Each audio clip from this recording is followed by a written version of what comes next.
Mira, Janet, ahí viene pues. Ay, llegó la profe. Llegó la Disculpen profe. la interrupción para variar, por favor. Les estaba comentando sobre el Evangelio de Judas, que ya no se considera que esté perdido, precisamente porque se encontró en el Hammadi precisamente una copia, pues, que data esta copia del siglo 3-4, pero se cree que fue escrito en el 150. Entonces, según este escrito, Judas habría entregado a Jesús, pero sin traicionarlo, porque Jesús le pide que realice tal acto. Pero eso, ¿acaso no es un fatalismo? Judas no entonces habría tenido la oportunidad de decidirlo en libertad. Si aceptamos esto, la muerte de Jesús también es fruto de un fatalismo. Entonces él tenía que morir y punto. No. Tenemos que estar claros que la muerte de Jesús fue consecuencia de su actitud liberadora. Y es precisamente este evangelio hace que nos cuestionemos también sobre el papel de Judas en la historia de los evangelios.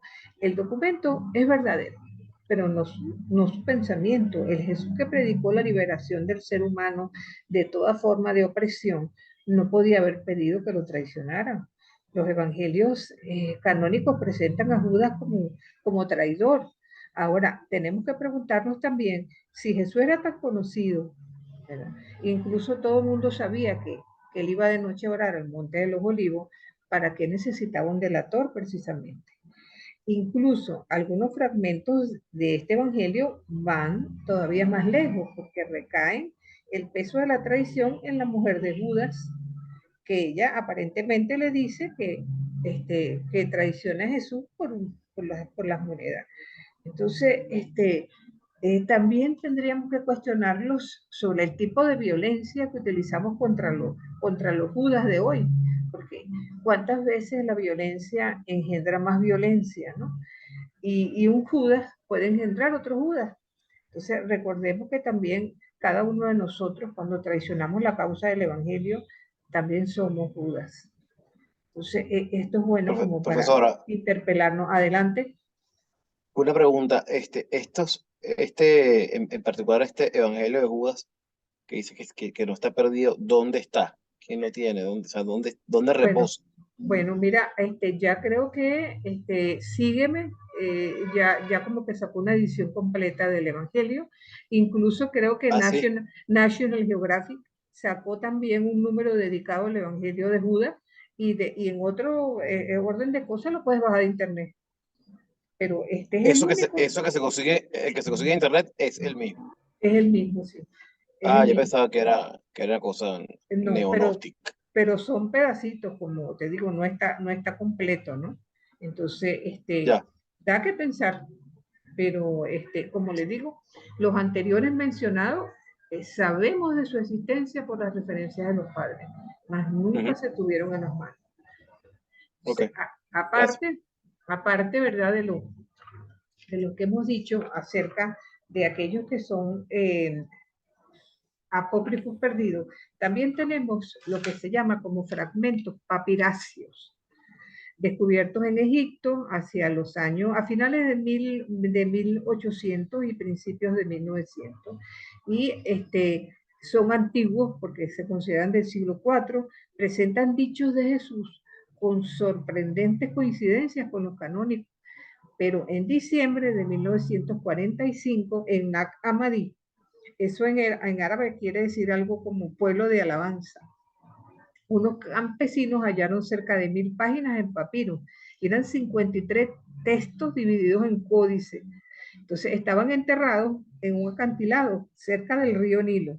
Entonces son traducciones originales del griego al copto y contienen, miren, evangelios, apocalipsis, tratados teológicos, supuestas palabras atribuidas a Jesús, la mayoría de franca orientación gnóstica, ¿no? Y por tanto considerados como apócrifos por nuestra Iglesia Católica.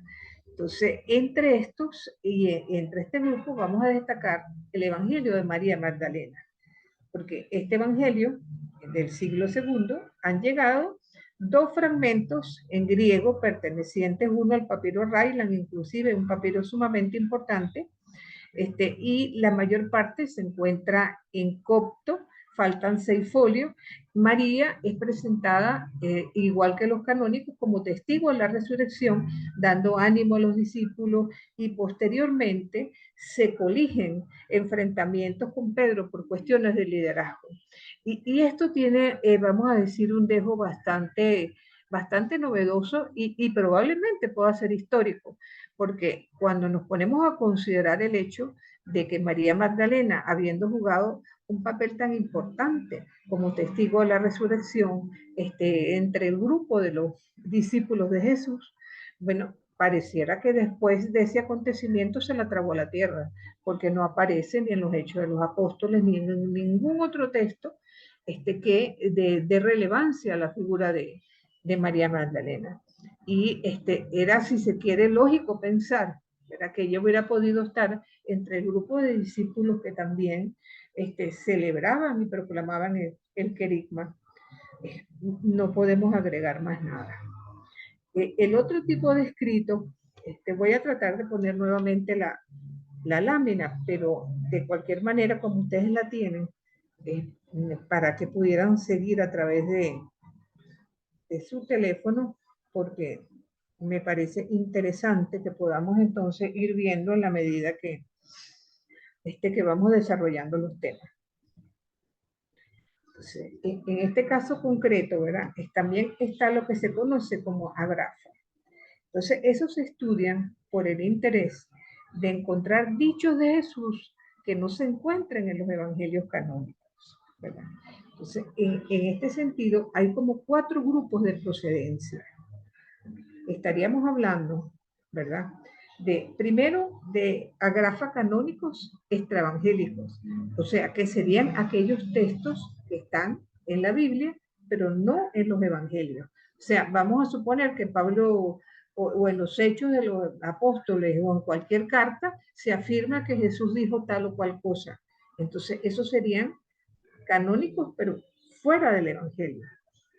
También tenemos variantes de manuscritos evangélicos en los diversos códices con variantes distintas de diversos géneros.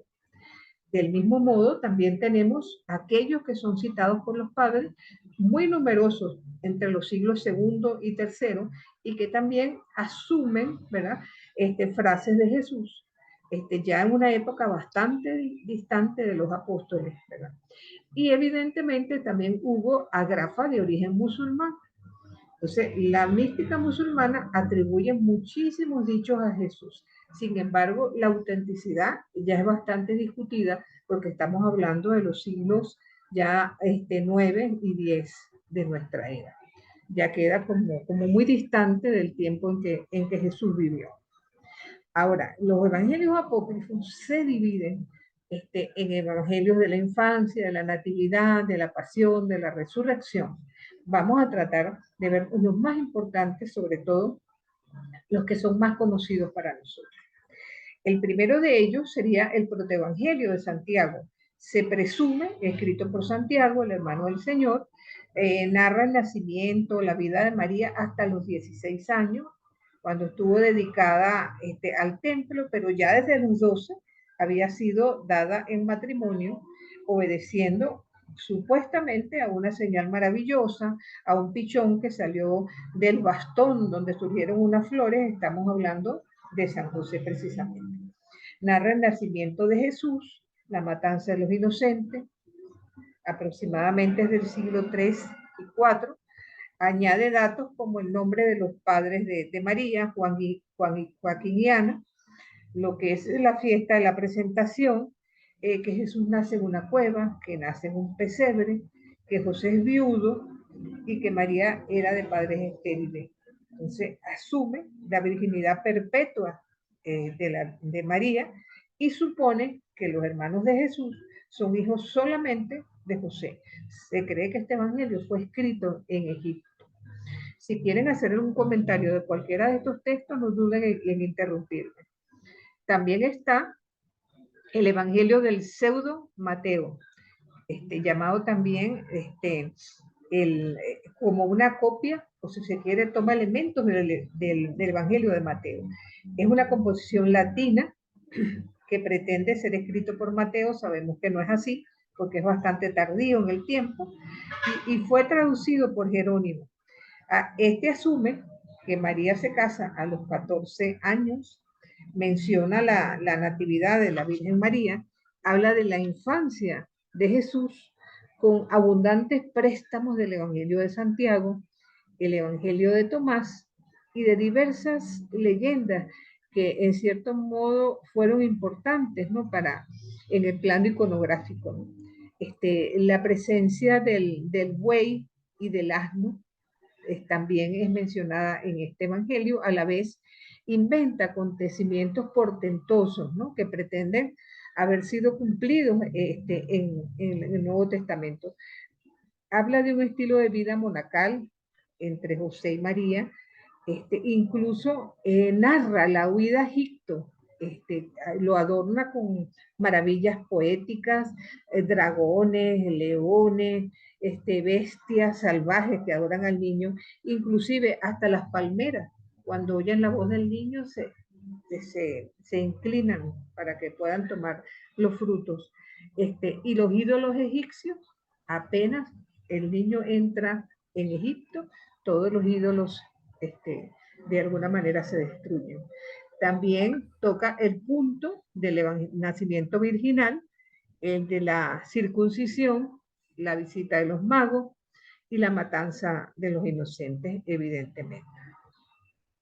También está el texto de la infancia del Salvador, que toma su contenido del pseudo Mateo, es del siglo IX, en un lenguaje muy fluido y elegante, y habla un poco de lo que fue el nacimiento y la concepción de Jesús. Profesora, pero adelante, Juan. me llamaba mucho la atención en estos evangelios o evangelios apócrifos de la infancia de Jesús. Cuando hablamos de infancia, ¿es de niño o también de la pubertad y de la adolescencia?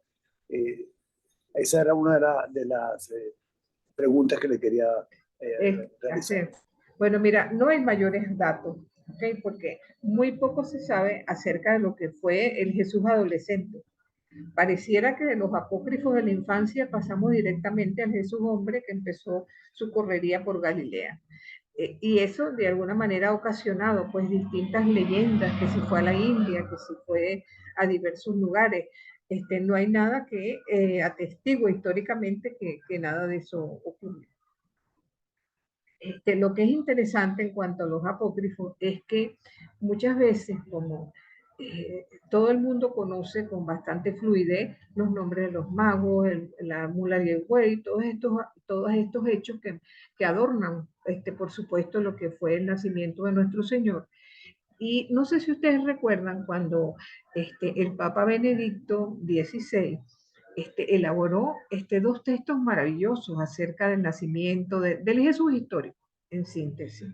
Y entonces él comentaba precisamente que la mula y el buey, que para nosotros son en los nacimientos como piezas indispensables, realmente no provenían de la pluma de los evangelios canónicos, sino que por el contrario, provenían de la literatura apócrifa, y eso causó un revuelo por las páginas sociales, porque las películas de alguna manera han traído como consecuencia que la gente asuma como que lo apócrifo y lo canónico forma parte de una misma historia, y es un error, porque la gente entonces no separa lo que realmente se considera palabra inspirada de Dios de lo que no es.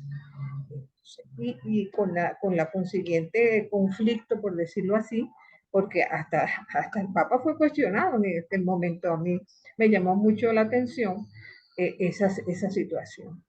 Es como, ¿quién le dice a la gente que las 7 palabras de Jesús en la cruz no están en un solo evangelio, sino que son una especie de popurrí que son recogidas en los 4 evangelios canónicos? No hay manera de que uno muchas veces lo que ha aprendido desde la infancia y lo que de alguna manera asume como propio, de la noche a la mañana le digan que no es así. Ese quizás sea uno de los grandes problemas con los apócrifos. Profe, adelante. También surgía la duda, como usted lo decía, ¿no? Hay muchos datos que encontramos en los evangelios apócrifos y que como Iglesia Católica pues la tenemos pues como piedad, como devoción. Por ejemplo, la presencia, ya lo decía usted, ¿no? Del buey, de la mula, de los Reyes Magos, detalles. ¿Hay Exacto. algún filtro que se utilice para distinguir, o sea, cómo saber a qué le debemos dar valor histórico y a qué no? Porque yo leía un poco acerca de los evangelios apócrifos y una de las cosas que decía era eso, ¿no? Que o textos importantes a nivel histórico, pero no tienen importancia a nivel magisterial. Es decir, como dogmas de fe, de magisterio, tienen cero valor. Pero sí hay muchos detalles, como ya veíamos, que seguimos utilizando, pues que nos ayudan. Entonces, ¿cómo Claro. distinguir estos elementos? Es la inquietud que me surge. Mira, nada que esté en contra de lo que encontramos en el Jesús histórico.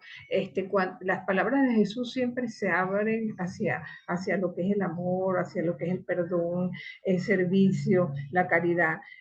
Si alguno de estos textos va en contra de esas ideas, evidentemente son textos que tenemos que dejar de lado. Pero no hace ningún daño seguir poniendo la mula del buey en nuestros nacimientos. O sea, esos son de alguna manera un complemento, pero muchas veces los evangelios apócrifos tratan de llenar un vacío que no encontramos en los canónicos, ¿verdad? Y tratan de alguna manera como por ejemplo, ahorita vamos a ver la historia de José. ¿Qué sabemos de José? El padre de Jesús, nada. O sea, pareciera que desde el momento del nacimiento, cuando regresaron a Nazaret y Jesús empieza a crecer, poco se sabe acerca de José. Ni una palabra dijo, Sí, dijo José, ¿no? sí, exacto, ni una palabra. José, de alguna manera, su actuar es en el silencio.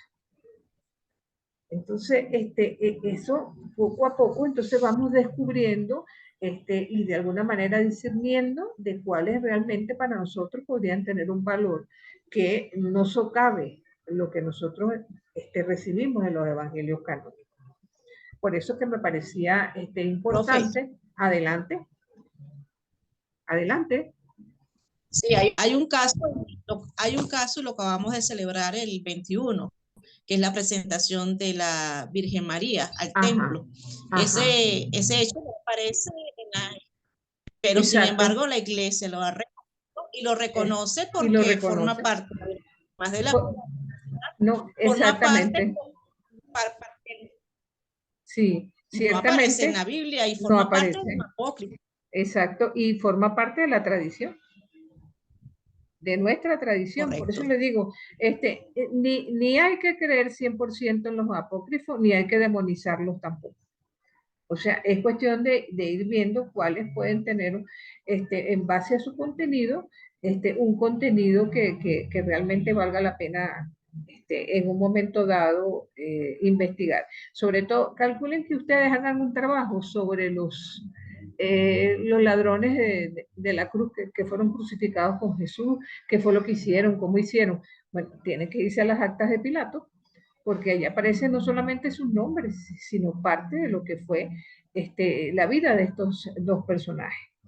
Entonces, hubo un trabajo de investigación, el acceder a los apócrifos, podría darme como consecuencia un trabajo muy interesante, igual que si trabajamos un texto del Antiguo Testamento, recurrir a todo lo que es vamos a decir, los textos judíos que son extrabíblicos también. Sí. Profesora, entiendo con lo que dice. Yo no tengo entonces ni de los apócrifos ni de los evangelios una historia de Jesús a los 21 años, a los 25 años, a los 18 años. No. Eso es lo que tengo como pregunta. No lo hay. No lo hay. No lo hay. Entonces, pero sí vamos a encontrar algunos apócrifos que mencionan la infancia de Jesús. Uno de ellos es el Pseudo Tomás. En este texto, el Hijo de Dios hecho carne se revela por muchos años con una infancia normal, crece y se llena de sabiduría y se deja educar como cualquier niño normal. Entonces, con lo que les acabo de decir, el Evangelio de Pseudo Tomás no ofrece, digamos, ningún menoscabo pues a nuestra fe y podría ser una riqueza leerlo. Pero fíjense, por el contrario, el Evangelio árabe de la infancia, aun cuando tiene como base el Protoevangelio de Santiago y el del Pseudo Tomás, se ha servido de las narraciones de la infancia, añadiendo detalles propios, por ejemplo, como la circuncisión que tuvo lugar en la cueva del nacimiento y que los magos venían aleccionados por una predicción de Zoroastro. Incluso en este evangelio se habla de que una partera que se asombró de que María hubiera podido parir virginalmente y como lo dudó, la mano se le cayó. Entonces, y otra partera enferma puso su mano en el niño y quedó curada completamente. Entonces, datos como demasiado milagrosos, ¿verdad? También en la historia de José el Carpintero se presenta como una revelación de Jesús en el Monte de los Olivos, que aparece como narrador, refiriéndose a María y a José como mi madre y mi padre. Es un texto que tiene 32 capítulos y gira en torno a la enfermedad y muerte de José, relatado por Jesús a sus discípulos. Es un texto que fue escrito en Egipto, es del siglo IV aproximadamente y fue escrito en copto. Pero además tenemos el Evangelio armenio de la infancia de Jesús. De alguna manera se considera entre los evangelios aberrantes. ¿Por qué? Porque pone una serie de hechos ¿cómo se llama? En boca de Jesús y actuaciones de Jesús que no son cónsonas con lo que encontramos en el Evangelio. Por ejemplo, él hace un pajarito de papel y lo tira y entonces el pajarito vive. O se pone a jugar con otro niño, lo empuja, el niño muere y lo resucita. Porque eso estaría hablando de un Jesús que desde pequeño ya se sabía hacedor de milagros, ¿verdad? Y que exactamente cuál era su misión. Los evangelios canónicos insisten mucho en decir que Jesús durante su niñez y adolescencia la pasó con sus padres, obedecía a los mismos y que creció como un judío normal del siglo I. Entonces, queda entonces como en el aire, pues situaciones como esas que uno dice, no, que va, con razón, son apócrifos. Entonces, además de esto, nosotros vamos a encontrar también apócrifos de la pasión y resurrección. Y aquí vamos a ir encontrando situaciones bastante simpáticas, ¿no? Fíjense, entre los apócrifos de la pasión y resurrección, vamos a tener primero el Evangelio de Pedro.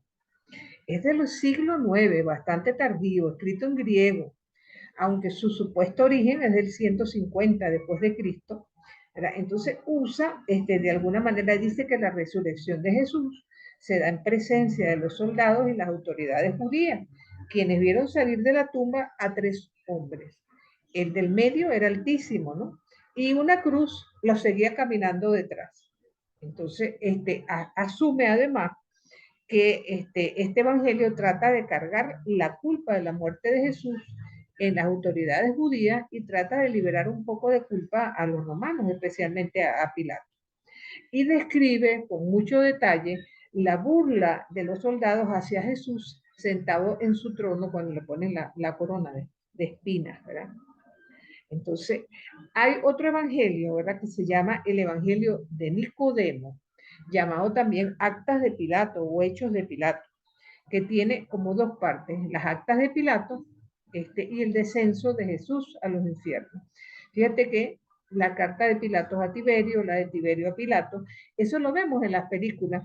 En los evangelios canónicos no está eso de que Pilato manda a Jesús, porque como es Galileo, vamos a mandarlo donde Herodes, que Herodes mató a un soldado, para que entonces Jesús demostrara su poder resucitándolo, que como no lo hizo, se burla de él y lo devuelve a Pilato. Todo eso está tomado de estos textos. Entonces, la declaración de José de Arimatea, cuando le pide para poder bajar a Jesús de la cruz. Entonces, este Evangelio de Nicodemo comprende como dos obras, como les digo, las actas de Pilato por un lado y el descenso de Jesús a los infiernos. Ahora fíjense, ¿dónde dice en los evangelios que Jesús desciende a los infiernos? Hagan un poquito de memoria a ver si encuentran dónde lo dice.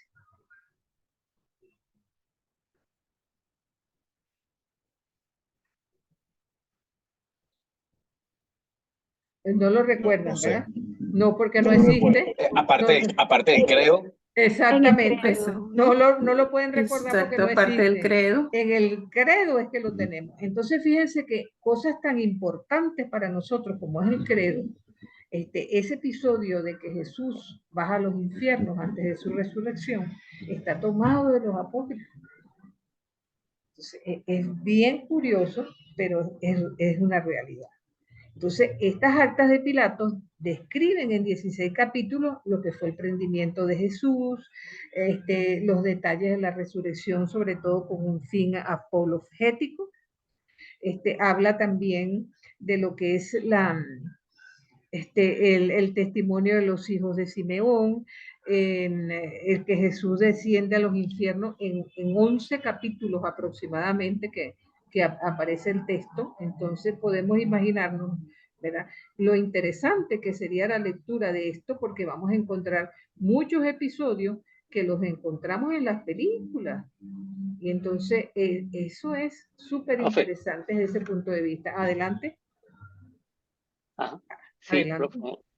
Una pregunta porque me llama mucho la atención cuando se habla de esto que precisamente menciona, el descenso a los infiernos.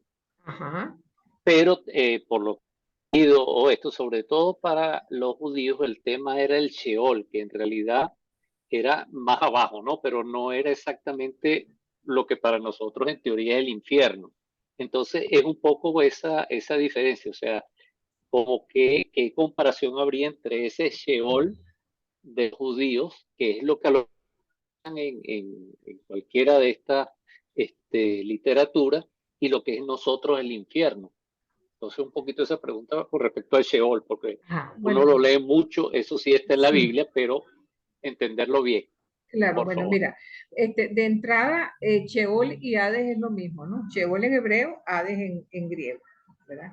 La diferencia está que para la mentalidad judía y sobre todo hasta más o menos la época de los macabeos, quizás un poquito antes, sencillamente se le consideraba la morada de los muertos. Todo el mundo iba ahí, fuera bueno o fuera malo. O sea, ya no había la acepción de que había un lugar para los que se portaban bien y otro para los que se portaban mal. La noción de la retribución para el mundo judío era tal que se consideraba que una persona que tenía el favor de Dios iba a llegar a una gran ancianidad, que iba a gozar de buena salud, iba a tener muchos hijos y a la vez mucha prosperidad en la vida. Entonces eso, cuando empezó a surgir la creencia en una vida más allá de esta, ¿verdad?, ya fue cambiando esa noción de Sheol o de Hades por la idea de que era un lugar, ¿verdad?, donde iban a ir todos aquellos que no fueron capaces de ser fieles a la alianza, todos aquellos que tenían un comportamiento impío, todos aquellos que eran pecadores, ¿verdad? Entonces, pero la primicia de la resurrección, según nuestra fe, la tiene Jesús. Entonces dicen que precisamente la ida de Jesús a los infiernos es lo que hace que todas aquellas personas que murieron en el seno de Abraham, que es otra de las expresiones que se usan desde el punto de vista judío, ¿verdad?, son aquellas que van a pararse de las tumbas y van a ascender junto con Jesús al cielo. Fíjense que es curioso que, volviendo a los ladrones de la cruz, ¿qué le dice Jesús al ladrón? Hoy mismo estarás conmigo en el paraíso. Ya para este momento, ya la creencia en una vida más allá de esta era una realidad para la mayoría de la gente. Incluso esa era parte de la diatriba entre fariseos y saduceos, porque los saduceos no creían en otra vida, los fariseos sí, ¿verdad? Entonces, el hecho de que Jesús vaya a los infiernos y que se repita en el credo es como que viene por fin la liberación, que Jesús con su muerte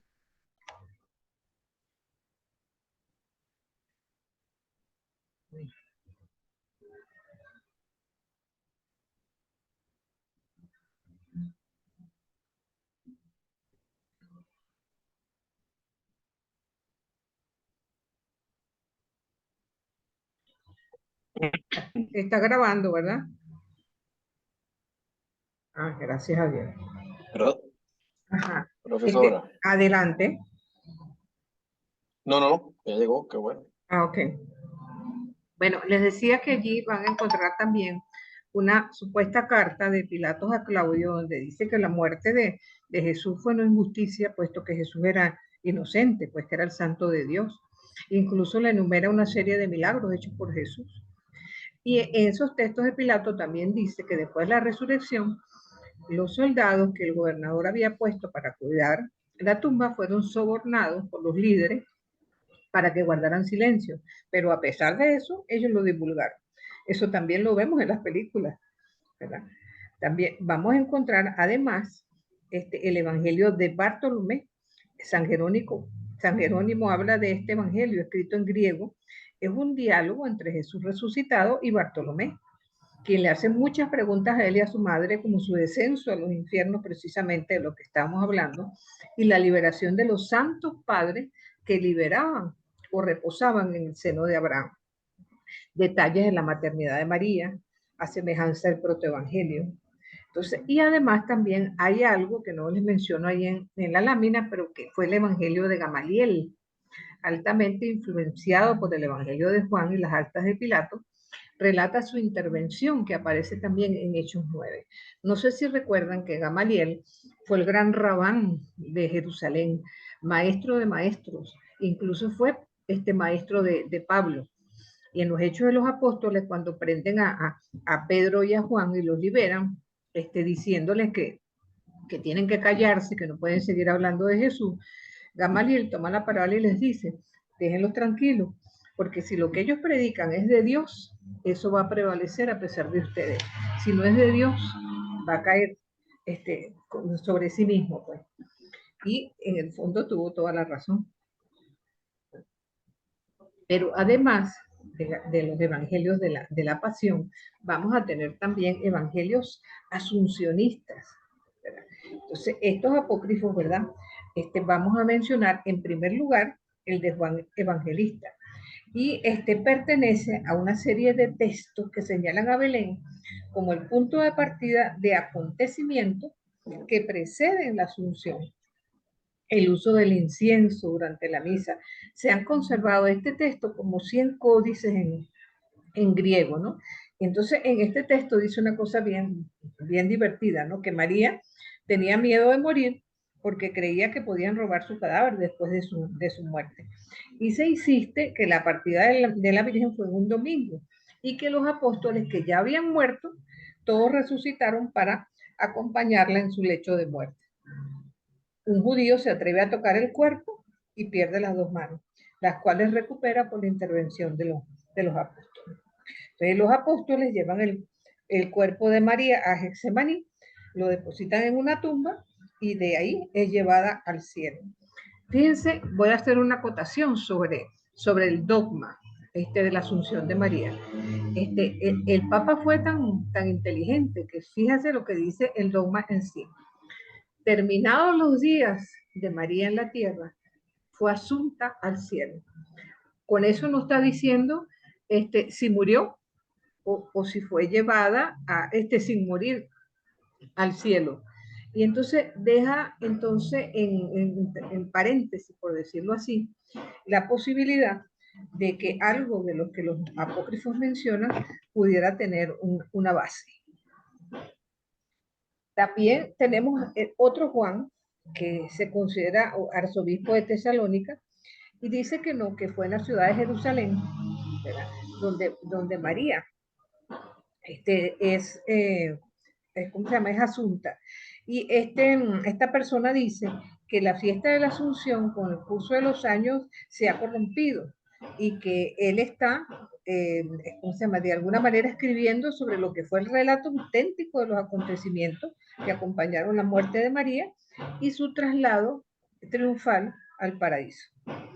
Pero además tenemos la narración del pseudo José de Arimatea, que asume que 3 doncellas acompañaron a María en sus últimos días. Incluso dice sus nombres: Séfora, Abigail, Isael. Y junto al apóstol Tomás como único testigo del paso de María hacia el paraíso. Y el tránsito de María, el pseudomilito de Sardes, es muy parecido al de José de Arimatea, con muchísimos puntos en común. Adelante.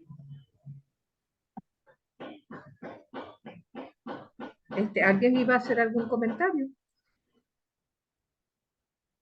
Como que no. También hay cartas del Señor. La carta del domingo, evidentemente que es un discurso acerca del día de Jesús, el día de la resurrección, y por eso es la prevalencia, pues ya aun cuando los primeros cristianos vinieron del judaísmo, ya dejan de lado el sábado a favor del domingo como día de la resurrección.